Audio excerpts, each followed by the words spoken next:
चलिए फ्रेंड्स, शुरू करते हैं। वर्क एनर्जी एंड पावर पर कुछ न्यूमेरिकल्स की बात करेंगे हम। क्वेश्चन नंबर 1 हमारे पास यहाँ मेंशन किया हुआ है, देखिएगा। Calculate the amount of work done in raising a glass of water weighing 0.5 kg through a height of 20 centimetre, take g is equals to 10 metre per second square. ठीक है। पहले जैसा मैंने बताया भी है, पहले मैं बोलता भी हूँ लेक्चर्स के अंदर के सबसे पहले हमको जो गिवन है वो मेंशन कर देना चाहिए। तो एक बार हम लिख लेते हैं कि हमको गिवन क्या क्या है। चलिए, बेसिकली इस क्वेश्चन में हमको वर्क डन कैलकुलेट करना है। ठीक है, हमको गिवन क्या क्या है, तो हमको एक तो वाटर का वेट दे रखा है ना। यानी हम लिखना चाहेंगे यहाँ पे m is equals to 0.5 kg। ठीक है। और क्या दे रखा है, in raising glass through a height of 20 centimetre, यानी कि हमको हाइट दे रखी है यहाँ पे कुछ 20 सेंटीमीटर की हाइट गिवन है। चलिए, और जी की वैल्यू हमको हमारे क्वेश्चन के अंदर यूज़ करनी है 10 मीटर पर सेकेंड स्क्वायर। ठीक है। वर्क डन कैलकुलेट करना है। आप सभी जानते हैं वर्क डन का फॉर्मूला क्या होता है, फोर्स इंटू डिस्प्लेसमेंट। ठीक है। और फोर्स क्या, फोर्स और डिस्प्लेसमेंट बेसिकली यहाँ पे क्या है कि एक जो अपन डिस्प्लेसमेंट होगा वो यहाँ पे हाइट की फॉर्म के अंदर दे रखा है ना। हाइट की फॉर्म के अंदर दे रखा है, तो हम फॉर्मूला कैसे यूज़ करेंगे, चलिए देखते हैं। तो work done is equals to force into distance कह दो, डिस्प्लेसमेंट कह दो, ठीक है, या इसको ऐसे लिख देते हैं हम, ज़्यादा बेटर रहेगा। Force into distance. एक बात यहाँ पे ध्यान रखने की है कि हमको चीज़ें जो हमारी गिवन है वो एस आई यूनिट के अंदर हो। मास जो हमारा है वो 0.5 kg यानी एस आई यूनिट के अंदर है, लेकिन जो हाइट है हमारी वो सेंटीमीटर में दे रखी है। इसको हमको मीटर में कन्वर्ट कर देना चाहिए। तो यहाँ से हम एक काम कर लेते हैं, पहले इसको हम कन्वर्ट कर लेते हैं।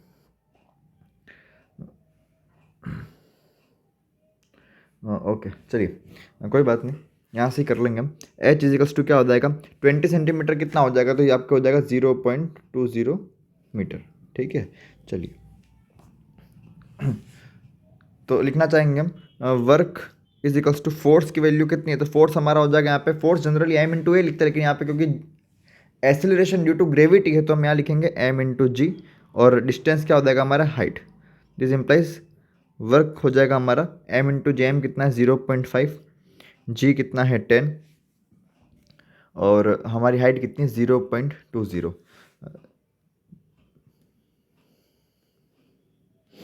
चलिए, तो इसको दिस इम्प्लाइज सॉल्व करने के बाद हमारे पास इसकी वैल्यू आ रही है 10 से 10 कैंसिल आउट हो जाएगा, 0 0, 1/5, 5 से 5 कैंसिल हो गया, यानी 1 जूल।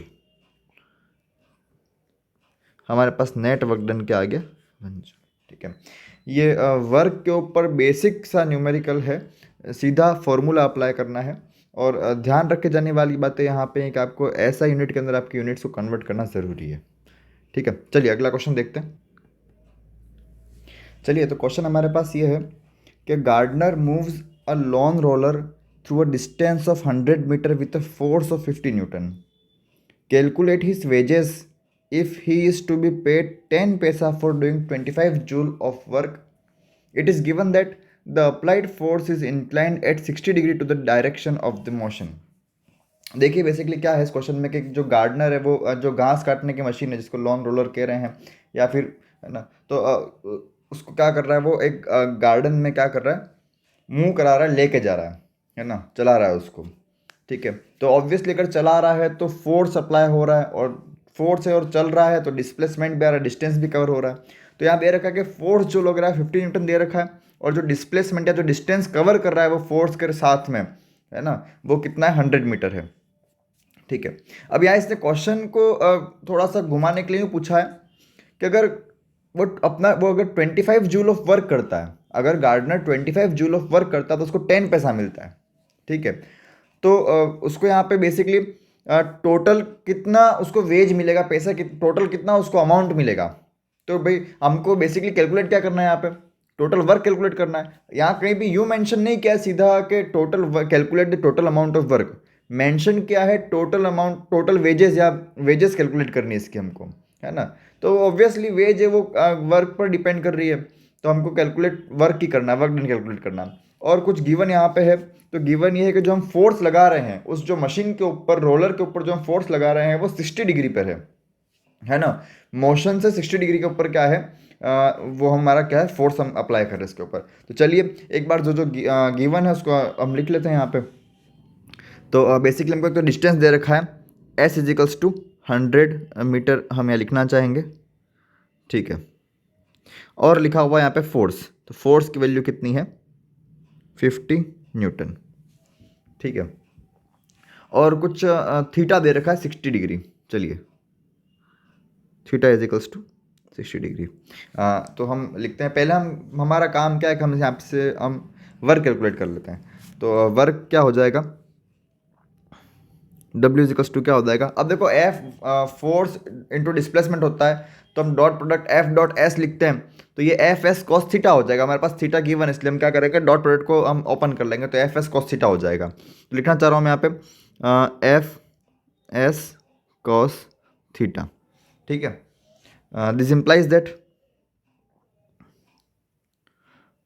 फोर्स की वैल्यू हमारे पास है ना, बिल्कुल कितनी है, 50, और एस की वैल्यू भी है 100, ठीक है। और यहाँ पे क्या हो जाएगा, cos of 60 degree. Okay, it is clear. This implies that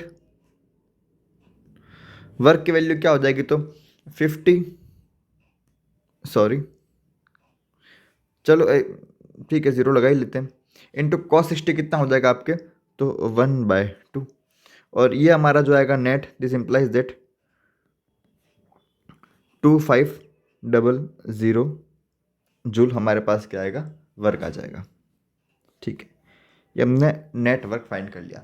अब यहाँ पे कंडीशन जो नॉर्मल से मेंशन की है कि 25 जूल वर्क करने पर उसको 10 पैसा मिलता है, तो टोटल अमाउंट कितना उसको मिलेगा, तो 2500 जूल वर्क करने पर उसको कितना अमाउंट मिलेगा, ये हमको कैलकुलेट करना है।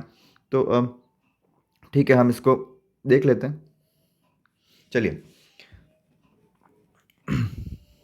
यहाँ लिखिए, wages for doing 25 joule of work, ठीक है। तो कितना वेज उसको हम देखना चाहेंगे, यहाँ मेंशन है हमारे पास 10 पैसा, ठीक है, 10 पैसा। तो 1 जूल के लिए कितना मिल जाएगा, तो क्या लिखना चाहेंगे कि wages for doing 1 joule of work क्या हो जाएगा, 10 पैसा अपॉन 25, या एक काम करो ना, पैसे को अपन रुपये में कन्वर्ट कर लेते हैं अपन, ज़्यादा इजी हो जाएगा। 10 पैसा हमारे लिए क्या है, 0.1 रुपये के बराबर है, 0.1 रुपी, ठीक है। तो ये RUPEE, ठीक है। तो यहाँ हम क्या कर सकते हैं, सीधा 0.1 लिखेंगे। चलिए, तो क्या हो जाएगा, 0.1 डिवाइड बाय 25, ठीक है।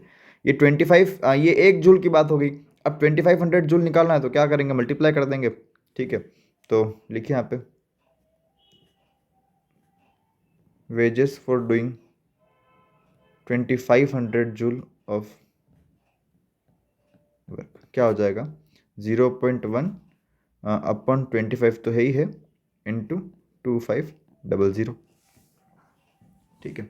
तो कितना आ जाएगा, ये हो गया आपके 100, और 100 इंटू 0.1 कितना हो गया, तो ये आपके हो गया 10 रुपीज़,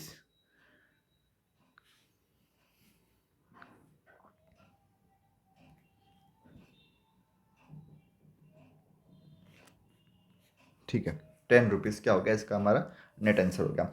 इस क्वेश्चन में सीधा नहीं पूछा था, कैलकुलेट वर्क डन अमाउंट की फॉर्म में पूछ लिया, तो ठीक है, एक छोटा सा नॉर्मल सा बेसिक सा क्वेश्चन था। चलिए अगला क्वेश्चन देखते हैं। चलिए क्वेश्चन हमारे पास ये है कि particle moves from position R1 vector is equals to 3i cap plus 2j cap minus of 6k cap to position R2 vector is equals to 14i cap plus 13j cap minus 9k cap under the action of the force of the force 4i cap plus j cap plus 3k cap newton, calculate the work done. ठीक है, question क्या कह रहा है हमको, इस बार जो question है वो वेक्टर की फॉर्म में दे दिया है, तो कोई बात नहीं, इजी क्वेश्चन है। पार्टिकल, एक पार्टिकल है, वो उसकी पोजीशन दे रखी है हमको, मतलब पार्टिकल एक जगह से दूसरी जगह पे मूव कर रहा है, ठीक है, डिस्प्लेसमेंट कर रहा है, डिस्टेंस कवर कर रहा है, जो भी है, ठीक है, मूव कर रहा है पार्टिकल। तो उसकी जो पहली पोजीशन है इनिशियली वो कहाँ पे है, तो उसकी उसकी वैल्यू हमको R1 वेक्टर की फॉर्म में दी गई है 3i cap plus 2j cap minus 6k cap. और फिर वो कहाँ पे जा रहा है, दूसरी पोजीशन के ऊपर, तो R2 वेक्टर हमको गिवन है 14i cap plus 13j cap minus 9k cap. अब क्योंकि पार्टिकल ने क्या किया, मूवमेंट किया, वो चला है, तो उसके ऊपर, और उसके ऊपर ये चला क्यों है भाई, क्यों चला है इसके ऊपर, क्योंकि फोर्स लगाया गया है ना, इसके ऊपर फोर्स लगा, तो इसने मूवमेंट क्या चलाइए, तो उस फोर्स की वैल्यू भी हमको क्या कर रखी है, वेक्टर की फॉर्म में दे रखी है 4i के प्लस जे के प्लस 3k के न्यूटन, ये हमको फोर्स दे रखा है। ठीक है, तो हमको बेसिकली क्या करना है, वर्क डन कैलकुलेट करना है। चलिए देखते हैं कैसे होगा। एक बार जो गिवन है उसको मेंशन कर देना चाह रहे हैं, तो R1 वेक्टर की वैल्यू हमको गिवन है यहाँ पे 3i cap plus 2j cap minus of 6k cap. R2 vector जो है वो हमारा है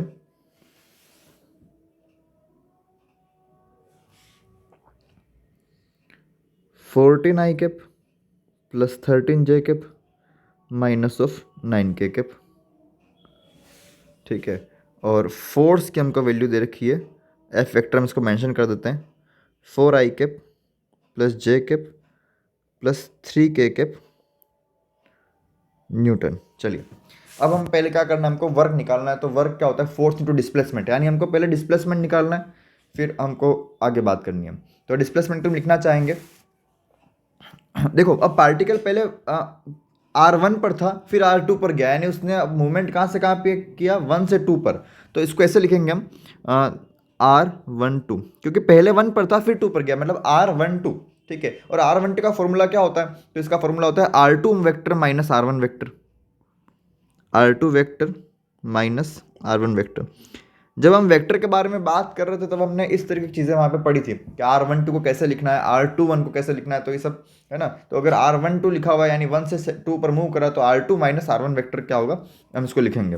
ठीक है, this implies that R12 vector क्या हो जाएगा, R2 वेक्टर की वैल्यू कितनी है, तो देखिए 14i cap plus 13 of J cap minus 9 of के कैप, ये कुछ वैल्यू है उस R2 वेक्टर की। ठीक है, माइनस R1 वेक्टर कितना है, तो 3i cap plus 2j cap minus of 6k cap. ठीक है, आप सभी ने वेक्टर बखूबी से पढ़े हैं। तो R12 वेक्टर जो है, अब आप जानते हैं कि हमेशा आई वेक्टर में से आई वेक्टर माइनस होगा, जे में से जे कैप में से जे कैप और के कैप में से के कैप माइनस किया जाएगा। ठीक है, तो 14i cap minus 3i cap होगा, तो 14 माइनस 3 यानी कि 11i कैप जो है वो होगा।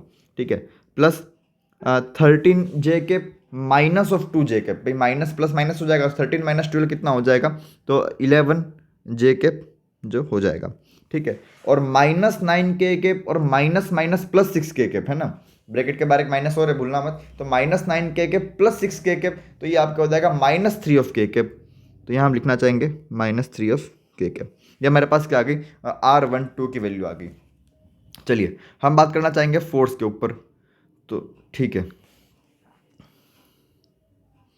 फोर्स तो हमारे पास ऑलरेडी गिवन है, हम सीधा वर्क की बात करते हैं। ठीक है, तो फोर्स तुमको गिवन है, तो वर्क क्या हो जाएगा हमारे पास, work is equals to force into displacement. तो एफ डॉट हम लिखना चाहेंगे R12, ध्यान रखना बीच में डॉट प्रोडक्ट होगा भाई, फोर्स इंटू डिस्प्लेसमेंट होता है ना, एफ डॉट एस, तो यहाँ पे एस के बदले हमने R12 से रिप्रेजेंटेशन किया है। ठीक है, तो यानी फोर्स और R12 के बीच में क्या है, डॉट प्रोडक्ट है। ठीक है, तो वर्क इज इक्वल्स टू क्या हो जाएगा, फोर्स का फॉर्मूला क्या है, वैल्यू क्या दे रखी है, 4i cap plus J cap plus 3k cap. ठीक है, डॉट R12 की वैल्यू कितनी है, 11i cap plus 11j cap minus of 3k cap. ठीक है, यानी हम जैसे दो वेक्टर्स का डॉट प्रोडक्ट करते हैं, वही हमको यहाँ पे काम करना है। ठीक है, तो देख लीजिए W इज इक्वल्स टू क्या हो गया। अब ध्यान देना हमेशा डॉट प्रोडक्ट के अंदर क्या होता है, आपके जो आई कैप डॉट आई कैप 1 होता है ना, लेकिन आई कैप डॉट जे कैप या आई कैप डॉट के कैप, इनकी वैल्यू क्या हो जाती है, 0 हो जाती है। आप सभी जानते हैं, क्योंकि आई कैप और जे कैप और आई कैप और के कैप के बीच में एंगल क्या बन जाता है, 90 डिग्री बन जाता है, और आपके कॉस 90 क्या हो जाता है, 0 हो जाता है। है ना, यानी कि हमेशा आई कैप से मल्टीप्लाई होगा, जे कैप से मल्टीप्लाई होगा और के कैप से मल्टीप्लाई होगा। ठीक है, तो यानी कि यहाँ हमारा आंसर क्या आएगा, तो 4 आई कैप इंटू डॉट 11 आई कैप, तो क्या हो जाएगा 44 आई cap plus J cap into dot 11 जे कैप, तो क्या हो जाएगा हमारे यहाँ पे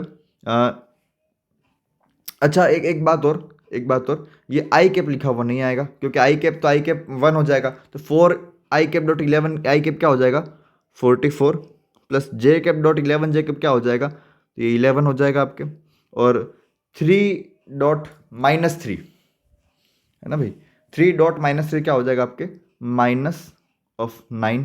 ठीक है, के कैप क्या हो गया 1 हो गया। तो इसको सॉल्व करने पर हमारे पास जो आंसर बनता है मैं लिखना चाहूँगा, this implies that W is equals to 46 joule. ठीक है, बिल्कुल 46 जूल हमारे पास क्या है, इसका नेट आंसर है। चलिए ध्यान दीजिएगा, इसमें खास बात ध्यान देने की जो थी वो यही बात थी कि हमको यहाँ पर ये चीज़ को लिखना आना चाहिए, तो कैसे मेंशन किया गया। ठीक है, चलिए आगे क्वेश्चन देखते हैं। तो क्वेश्चन हमारे पास ये है कि body of mass 5 kg initially at rest is subjected to a force of 20 newton. What is the kinetic energy acquired by the body at the end of 10 second.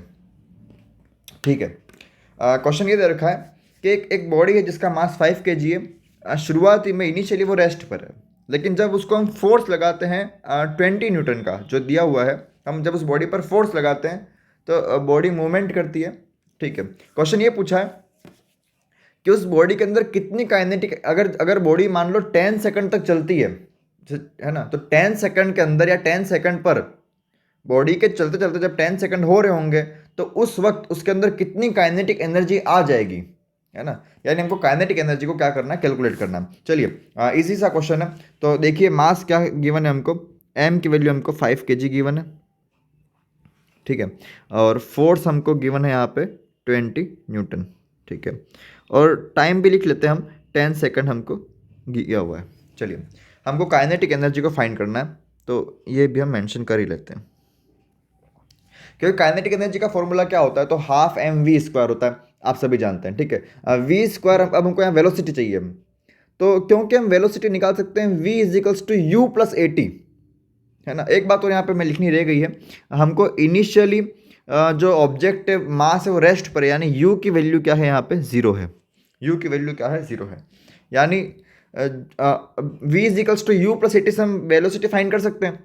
u की value है t है, लेकिन acceleration नहीं है, a हमारे पास नहीं है, तो a फाइंड करने के लिए हमको यहाँ पे एक फोर्स दिया हुआ है f, तो हम वहाँ से f is equals to m into A से हम a फाइंड कर लेंगे। चलिए तो पहले हम बात करेंगे फोर्स की, फोर्स इजिकल्स टू क्या होता है m into a, this implies a की वैल्यू क्या हो जाएगी f by m, this implies a is equals to क्या हो जाएगा f, फोर्स कितना दे रखा है तो 20 न्यूटन हमको गिवन है, और मास कितना गिवन है तो 5।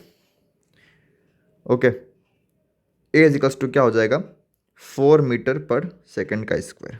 ठीक है, एक्सीलरेशन हमारे पास आ गया, यहाँ से हम वेलोसिटी को कैलकुलेट कर सकते हैं, तो मैं लिखना चाहूँगा वेलोसिटी के बारे में, v इज इक्वल्स टू क्या हो जाएगा u प्लस ए टी।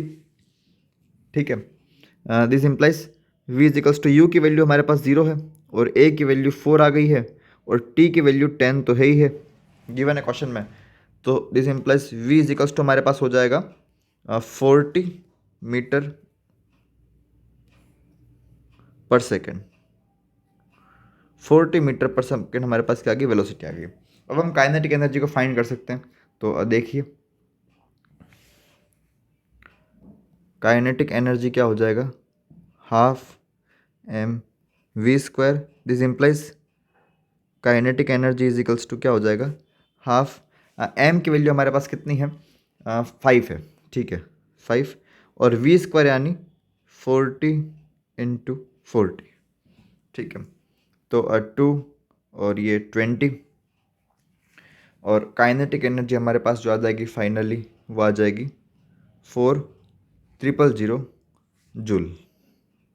ठीक है, 4,000 जूल। ठीक है, परफेक्ट, ये हमारा क्या हो गया आंसर हो गया। ठीक है, मैं नहीं समझता इस क्वेश्चन में कोई आपको डाउट होना चाहिए। ओके फाइन, चलिए आगे बढ़ते हैं। ठीक है, हमारे पास एक नया क्वेश्चन है। क्वेश्चन ये दे रखा है क्या, shot travelling at the rate of 100 metre per second is just able to pierce a plank of 4 centimetre thick. What velocity is required to just pierce a plank of 9 centimetre thick. ठीक है, question क्या कह रहा है देखिएगा, कि एक gun से एक बुलेट फायर की गई है।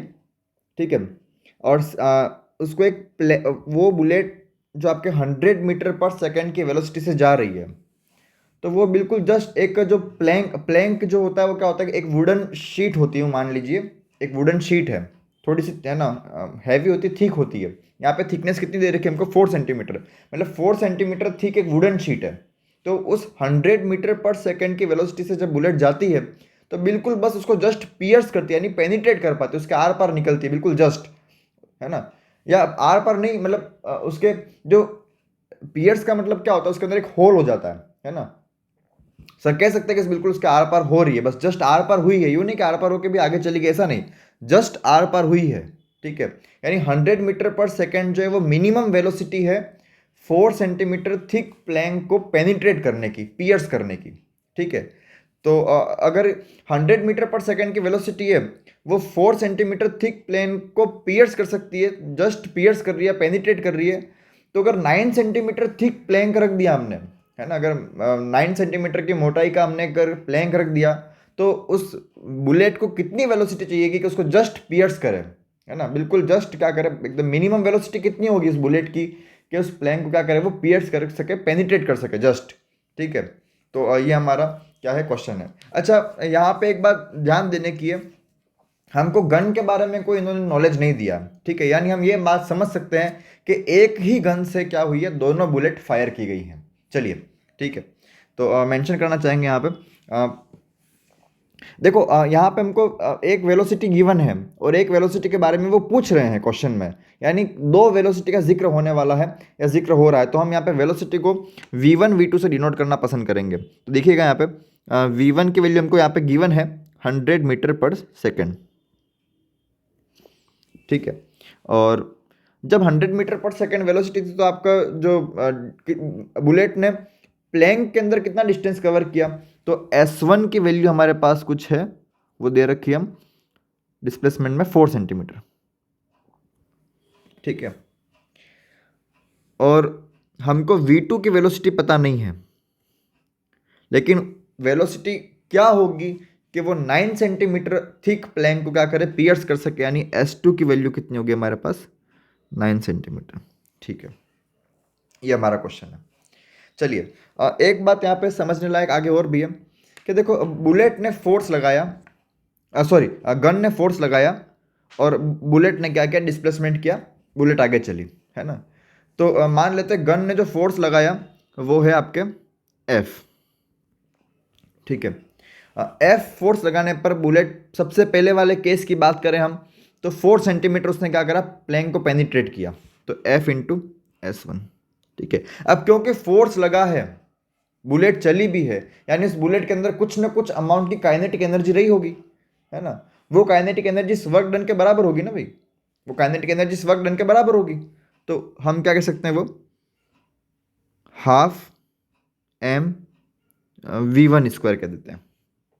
ठीक है, सिमिलरली क्योंकि गन एक ही है, यानी लगने वाला फोर्स सेम रहेगा, ये बात ध्यान देने की है। गन एक ही है, यानी लगने वाला फोर्स क्या रहेगा, सेम रहेगा, लेकिन इनका जो है वो डिस्टेंस क्या है, बदल चुका है। ठीक है, S2 है। एक बात ध्यान देना, अब S2 बदला भी क्यों, देखो, है ना, क्योंकि देखो बात ये रही है कि एक 4 सेंटीमीटर थिक है, एक 9 सेंटीमीटर थिक है, तो जो प्लैंक भी क्या कर, एक बुलेट, आप फील करिए इस बात को कि जब बुलेट है वो प्लैंक के अंदर आ रही है, तो प्लैंक जो मटेरियल है, जो वुडन मटेरियल है, वो क्या कर रहा है, वो रेजिस्टेंस लगा रहा होगा ना, रजिस्ट कर रहा होगा बुलेट को अपने अंदर आने से, लेकिन बुलेट उस रेजिस्टेंस को तोड़ते हुए, ओवरकम करते हुए, यानी फोर्स लगाते हुए, बुलेट फोर्स लगाते हुए क्या कर रही है, अंदर डिस्प्लेसमेंट कर रही है। तो बुलेट जो वर्क डन कर रही है वो उसकी काइनेटिक एनर्जी के बराबर हुआ, है ना। तो क्योंकि एक 4 सेंटीमीटर वाला जो प्लैंक है उसका रेजिस्टेंस अलग होगा, एक 9 सेंटीमीटर वाला जो प्लैंक है वो ज़्यादा रेजिस्ट करेगा। तो इस केस में S1 S2 की वैल्यू क्या है, यहाँ पे अलग अलग है, ठीक है। और यहाँ पे क्या हो जाएगा, इसकी kinetic energy half m V2 square हो जाएगी। ये बात ध्यान देने की। चलिए एक काम करते हैं, इसको हम डिवाइड कर लेते हैं, ठीक है। तो ऑन डिवाइडिंग, देखिए हमको क्योंकि V2 की वैल्यू चाहिए इसलिए हम V2 वाली इक्वेशन को ऊपर लिखेंगे न्यूमरेटर में और V1 वाली को हम डिनोमिनेटर में लिखेंगे। हालांकि ऐसा कुछ नहीं, आप कुछ भी कर सकते हैं, लेकिन चलिए F into S2 is equals to half m V2 square, ठीक है। बुलेट भी सेम ही है तो मास भी क्या रहेगा, सेम रहेगा, ठीक है। और नीचे इधर क्या आ जाएगा, F इंटू S1 इस इजिकल्स टू को हम क्या करते हैं, सेंटर में मेंशन कर लेते हैं, ठीक रहेगा, ओके। और यहाँ पे क्या आ जाएगा, हाफ एम V1 का स्क्वायर। चलिए कैंसिल आउट क्या क्या हो रही है चीज़ें, तो कुछ ये कैंसिल हो रहा है, F से F कैंसिल हो जाता है, ठीक है। हाफ एम से हाफ एम कैंसिल, तो हमारे पास क्या बचता है, देखिएगा हमारे पास बचता है S2 upon S1 is equals to V2 square upon V1 square, या इसको आप ऐसे लिख दीजिए, और V2 square upon V1 square is equals to S2 divided by S1। चलिए हमको V2 निकालना, बाकी S2 की वैल्यू S1 और V1 सब की वैल्यू है। तो अब ये बहुत इजी हो गया, और ठीक है V2 square is equals to क्या हो जाएगा, S2 upon S1 into V1, और V2 स्क्वायर की वैल्यू क्या होगी, S2 की वैल्यू हमको गिवन है 9 सेंटीमीटर, ठीक है। और S1 की वैल्यू हमको गिवन है आई थिंक 4 सेंटीमीटर, बिल्कुल 4 गिवन है। और V1 जो हमारा है उसको हम लिख देना चाहेंगे यहाँ पे 100 metre per second, 100 metre per second, ठीक है। तो V2 की वैल्यू हमारे पास क्या हो जाएगी, 9 इंटू 100 अपॉन 4, यानी कि बात होगी यहाँ पे 300/2, और V2 की हमारे पास वैल्यू आ जाएगी 150 metre per second, metre per second, ठीक है। एक बात ध्यान देना यहाँ पे, क्यों यहाँ पे हालांकि S1 और S2 सेंटीमीटर में दे रखे हैं, लेकिन मैंने जो V2 को लिखा है 150 मीटर पर सेकंड लिखा है। ये बात यहाँ पे थोड़ी सी देखने वाली बात है। ऐसा इसलिए हुआ है दोस्तों, हालांकि क्योंकि यहाँ पे हम रेशो की बात कर रहे हैं, तो वो सेंटीमीटर से जो सेंटीमीटर वाली बात है क्या हो जाएगी, कैंसिल आउट हो जाएगी, है ना। तो इसलिए हमने क्या करा, V2 को सीधा 150 मीटर पर सेकेंड जो इसकी SI यूनिट है उसमें हमने इसको मैंशन कर दिया है, ठीक है। चलिए अगले क्वेश्चन की ओर बढ़ते हैं, ठीक है। हमारे पास नेक्स्ट क्वेश्चन है, वो ये है कि 2 balls of mass m each moving in opposite directions with equal speed v collide head on with each other, predict the outcome of the collision assuming it to be perfectly elastic. Okay fine, ठीक है। हमको ये बात दे रखी है कि हमारे पास दो जो हैं वो बॉल्स हैं। चलो मैं इसको ड्रॉ कर देना चाह रहा हूँ, थोड़ा सा क्वेश्चन हमारे लिए ईजी हो जाएगा।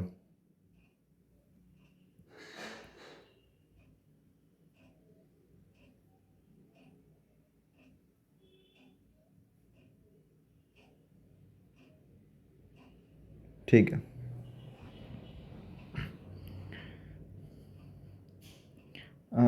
क्या दे रखा है, दो बॉल हैं, दोनों का मास m है। चलिए तो लिख देना चाह रहे हैं हम, दोनों का मास कितना है, दोनों का m मास है, और दोनों की वेलोसिटी v है, अपोजिट डायरेक्शन में आ रही है, यानी हेड टू हेड कोलिजन हो रहा है। देखो लिखा है कोलाइड हेड, है ना, यहाँ पे मेंशन किया हुआ है हेड के बारे में, यानी जब इनका हेड टू हेड कोलिजन कब होगा, जब दोनों एक दूसरे के सामने की तरफ आ रही होंगी, है ना। तो अपन मानते हैं कि ये बॉल इधर जा रही है और ये जो बॉल है वो इस तरफ आ रही है।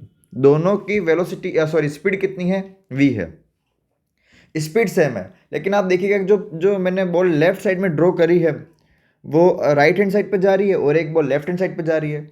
स्पीड भी है लेकिन इनकी वेलोसिटी के अंदर क्या होगा, डायरेक्शन अपन को मेंशन करना पड़ेगा।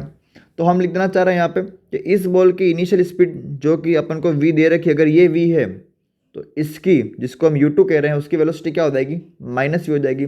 माइनस खाली इसके डायरेक्शन को रिप्रेजेंट कर रहा है, ठीक है। चलिए, तो ये हमारे पास क्या होगी, बात हो गई।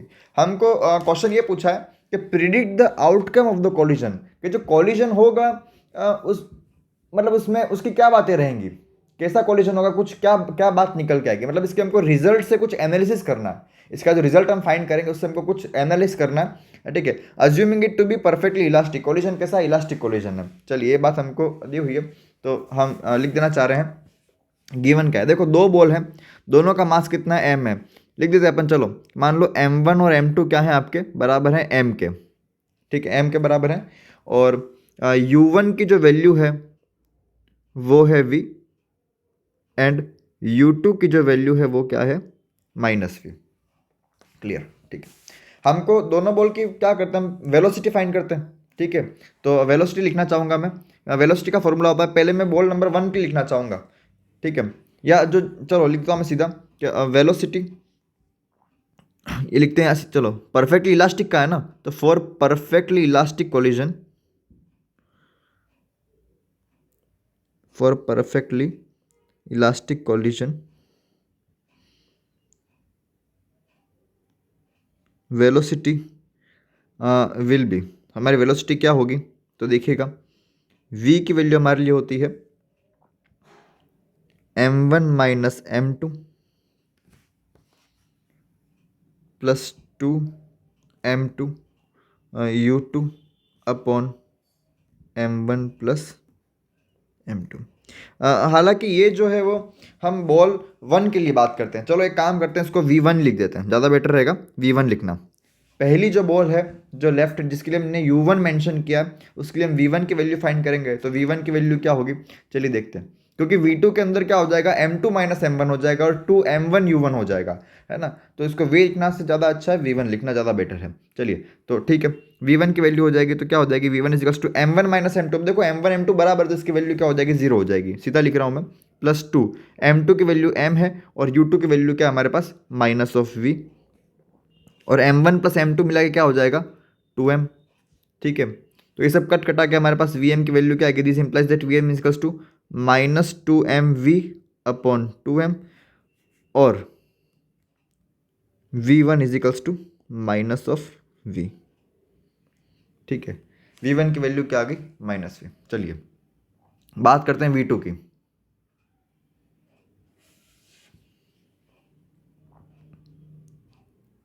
ठीक है, v2 का फॉर्मूला क्या होता है, जैसा मैंने बताया कि m2 माइनस m1 हो जाएगा, ध्यान रखना भाई, m2 माइनस m1 हो जाएगा plus 2 of m1 u1 whole divide by m1 plus m2,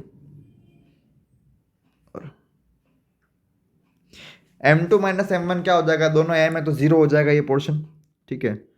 plus 2 m1, m1 की वैल्यू m है और u1 की वैल्यू क्या है, v है, डिवाइड बाय 2m, यानी कि v2 क्या हो जाएगा, 2mv डिवाइड बाय 2m, और v2 इज इक्वल्स टू क्या हो गया हमारे पास, v आ गया। ध्यान देना, v1 की वैल्यू माइनस v आ रही है और v2 की वैल्यू v आ रही है, यानी कि हुआ क्या है, हुआ क्या है, देखिए हम डायग्राम से बात करते हैं।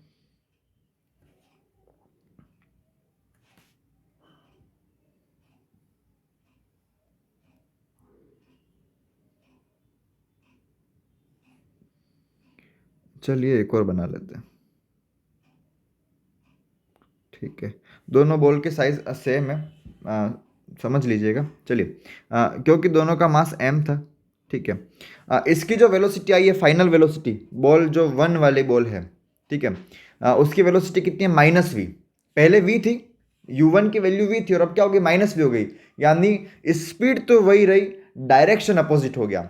जो पहले राइट हैंड साइड में जा रही थी अब क्या होगी, लेफ्ट हैंड साइड में जाएगी, यानी कि ये बॉल कहाँ जाएगी, कॉलिजन होने के बाद यहाँ पे जाएगी, ठीक है। और है ना, इसकी वेलोसिटी कितनी हो गई, v1 is equals to minus v, ठीक है। और जिसकी वेलोसिटी पहले, जो बॉल पहले लेफ्ट हैंड साइड में आ रही थी v वेलोसिटी से, वो क्या हो जाएगी, आपके v2 है वो अब उसके अपोजिट डायरेक्शन में चली जाएगी, तो यहाँ पे हम लिखना चाहेंगे v2 is equals to v, है ना। क्योंकि पहले देखो हमने u2 को माइनस वी कहा था भाई, है ना, तो माइनस वी का अपोजिट v हुआ है क्वेश्चन में, जैसे आपके में डायग्राम दिख रहा है, तो v क्या हो जाएगा, पहले बॉल लेफ्ट हैंड साइड में आ रही थी जो कि माइनस वी वेलोसिटी थी, अब वेलोसिटी v हो गई, यानी बॉल कहाँ चली जाएगी, राइट हैंड साइड में चली जाएगी। और यही हमने क्या किया, यहाँ पे एक फिगर ड्रॉ किया हुआ है, ठीक है। तो इसको हम लैंग्वेज में चलो लिख ही लेते हैं, ठीक है। देखना कि after collision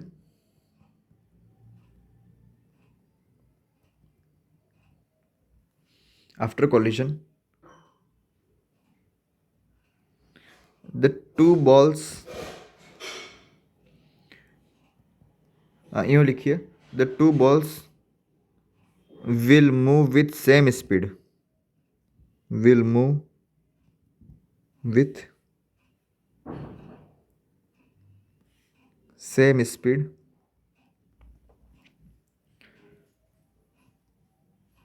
but in opposite direction, उनका डायरेक्शन क्या हो जाएगा, अपोजिट हो जाएगा, ठीक है। ये हमने बात कर ली क्वेश्चन की, ठीक है। आई होप आप इसको सभी को साथ में आप इसको कॉपी में लिखते जा रहे होंगे, ठीक है। मैं इसको स्क्रॉल कर लेता हूँ ताकि आपको कहीं पॉज करने में आसानी हो जाए वीडियो को। चलिए ठीक है, एक क्वेश्चन और देख लेते हैं। चलिए नेक्स्ट क्वेश्चन देखिए, CBSE PMT 1999 के अंदर आया हुआ क्वेश्चन है, अच्छा क्वेश्चन लगा है ये, देखिएगा कि two bodies with kinetic energy in ratio of 4:1 are moving with equal linear momentum, the ratio of their masses is, ठीक है। दो बॉडी हैं, उनके बारे में इंफॉर्मेशन ये दे रखी है कि उन दोनों बॉडीज़ का जो काइनेटिक एनर्जी का रेशियो है, उन दोनों बॉडीज़ का जो काइनेटिक एनर्जी का रेशियो है वो 4:1 के अंदर हमको दे रखा है, ठीक है। अच्छा, वो दोनों मूव कर रही हैं लेकिन दोनों बॉडीज़ का लीनियर मोमेंटम सेम है, यानी P जो है वो सेम है या कांस्टेंट है यूँ कह सकते हैं, ठीक है। अब क्योंकि P सेम है तो फिर काइनेटिक एनर्जी अलग अलग है, यानी कि उनके उनके मास जो है वो अलग अलग हो सकते हैं। तो यहाँ बिल्कुल दे रखा है कि उनके रेशियो ऑफ देयर मास, उनके मास का रेशियो क्या होगा, ये हमको फाइंड करना है। चलिए, तो छोटा सा फॉर्मूला है, देखें हमको गिवन है यहाँ पे कि E1/E2 की वैल्यू कितनी है, 4:1, यानी 4/1 हम लिख सकते हैं, ठीक है। जो पहली बॉडी की काइनेटिक एनर्जी को मैंने E1 का है, सेकंड बॉडी की काइनेटिक एनर्जी को मैंने E2 का, ठीक है, ये है। और एक बात आप सभी, अच्छा और ध्यान रखना, यहाँ पे गिवन है हमको कि सिंस P यानी लीनियर मोमेंटम, P क्या है, लीनियर मोमेंटम, चलो लिख देता हूँ मैं, लीनियर मोमेंटम क्या है, इज कांस्टेंट, वो कांस्टेंट है। अच्छा, E का फॉर्मूला लीनियर मोमेंटम के अंदर जिसमें लीनियर मोमेंटम के फॉर्म में क्या होता है, तो आप सभी जानते हैं E is equals to P² / 2m होता है। तो E1 की वैल्यू क्या हो जाएगी, P²/2 ठीक है, होल है ना, P तो P रहेगा, P1 मत कर देना क्योंकि लीनियर मोमेंटम सेम है, कांस्टेंट है, हमको क्वेश्चन में गिवन है। डिवाइड बाय E2 की वैल्यू क्या हो जाएगी, P²/2m2। सभी जान गए होंगे, अब अपन को जो रेशो आएगा वो खाली देना है, ठीक है। तो ये क्या है, सामने 4/1 गिवन है। और देखो कुछ कैंसिल आउट होता है क्या, तो हाँ बिल्कुल हो रहा है। क्या हो रहा है, देखें P² से P² कट गया और 2 से जो है वो 2 कैंसिल हो गया। हमारे पास क्या बचा, हमारे पास बचा है जो रेशो आएगा फाइनली वो M2/M1 का आएगा। तो ठीक है, कोई बात नहीं, M2/M1 का रेशो कितना आ गया, 4:1 आ गया। ये हमारा क्या होगा, नेट रिजल्ट हो गया, ठीक है। ये क्या हो जाएगा, हमारा नेट आंसर हो जाएगा। अच्छा, और बात ध्यान देना, अगर हमने E1/E2 निकाला है, 4:1 है M2, तो यहाँ अब इसको आप अगर ऑप्शन में दे रखा हो, मान लो एक क्वेश्चन, ध्यान देना, अगर इसके ऑप्शन में मान लो 1:2 गिवन हो, 2:1 गिवन हो, 1:4 गिवन और 4:1 गिवन हो, तो उस लिहाज से में क्या करेंगे, अगर हमने E1/E2 की बात करी है, पहली बॉडी का kinetic energy divided by second body का रेशियो, अगर हमने E1/E2 निकालना है तो आप M2/M1 न निकाल के आप यहाँ पे M1/M2 भी M1/M2 आपको फाइंड करना चाहिए। ठीक है, तो ये आ जाएगा आपके 1:4 और M1:M2 की वैल्यू क्या आ गई 1:4। ठीक है, फाइन, ये क्या हो गया हमारा क्वेश्चन हो गया। ठीक है, इतने न्यूमेरिकल्स इसके लिए अभी सफिशिएंट है। आप और प्रैक्टिस कीजिएगा, इनमें कोई भी डाउट हो तो आप मेरे को कमेंट सेक्शन में पूछ सकते हैं। ठीक है, सभी को बहुत बहुत शुक्रिया, थैंक यू वेरी मच।